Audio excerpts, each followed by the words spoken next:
नमस्कार, मैं नाज़मीन खान और आप देख रहे हैं एसपीएन 9 न्यूज। बिहार के 4 विधानसभा सीटों पर उपचुनाव होने जा रहा है। उपचुनाव जिन 4 सीटों पर होगा, एक सीट तरारी है, दूसरी सीट बेलागंज, तीसरी सीट रामगढ़ और चौथी सीट इमामगंज। इन चारों ही सीट में महागठबंधन का दबदबा है। महागठबंधन की तरफ से तरारी विधानसभा सीट पर वाम दल के प्रत्याशी यहां पर चुनाव जीत चुके हैं, यानी कि वाम दल के विधायक हैं जो महागठबंधन का हिस्सा हैं। और जो बेलागंज और जो रामगढ़ है, इस पर आरजेडी के विधायक थे। और जो इमामगढ़ है, यहाँ पर हम पार्टी जो एनडीए के समर्थन वाली पार्टी है, वहां से जीतन राम मांझी विधायक थे। जीतन राम मांझी गया से लोकसभा का चुनाव लड़ते हुए नजर आए, गया से चुनाव जीत गए, सांसदी बरकरार रखी, अपनी विधानसभा सीट से इस्तीफा दे दिया।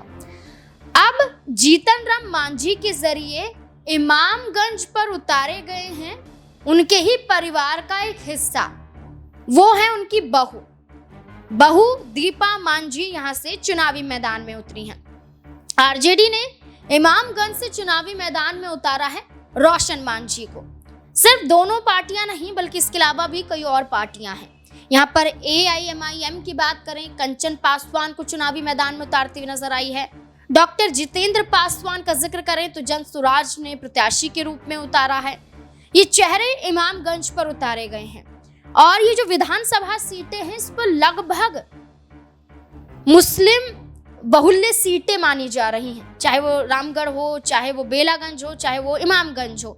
ये सीटें मुस्लिम बहुल्य इलाके की मानी जा रही हैं। और इस आधार पर देखा जाए तो आज नामांकन दाखिल करने की प्रक्रिया भी देखी जा रही है। इमामगंज पर आरजेडी और यहाँ पर हम पार्टी के जो प्रत्याशी हैं रोशन और दीपा मांझी, वो यहाँ पर नामांकन दाखिल करते हुए नजर आएंगे। लेकिन निर्दलीय उम्मीदवारों की भी चर्चा हो रही है। कहा जा रहा है कि निर्दलीय उम्मीदवार भी चुनाव लड़ सकते हैं। अभी कयास लगाए जा रहे हैं, सच साबित नहीं है, क्योंकि 30 अक्टूबर तक नामांकन की प्रक्रिया है। और देखा जाए तो इमामगंज पर लगभग 13 से 15% की आबादी मुस्लिम बताई जा रही है। मांझी पासवान की, यहाँ पर पासवान और मांझी समुदाय की बात करें, जो SC ST वर्ग से ही आते हैं, पिछड़े वर्ग से आते हैं, इनकी आबादी भी अधिक मानी जा रही है। अब ये कहा जा रहा है कि निर्दलीय रूप में हीना शाह, जो सिवान से चुनाव लड़ी थी निर्दलीय, आरजेडी के साथ जुड़ी हुई थी, लेकिन अपने पति शहाबुद्दीन के निधन के बाद हीना शाह आरजेडी से दूर होती हुई नजर आई, आरजेडी का दामन छोड़ दिया, सिवान से निर्दलीय चुनावी मैदान में उतरी, चुनाव जीत नहीं पाई। लेकिन चर्चाएं हैं कि क्या एक बार फिर से वो उपचुनाव में फिर से अपनी किस्मत आजमाती हुई नजर आएंगी।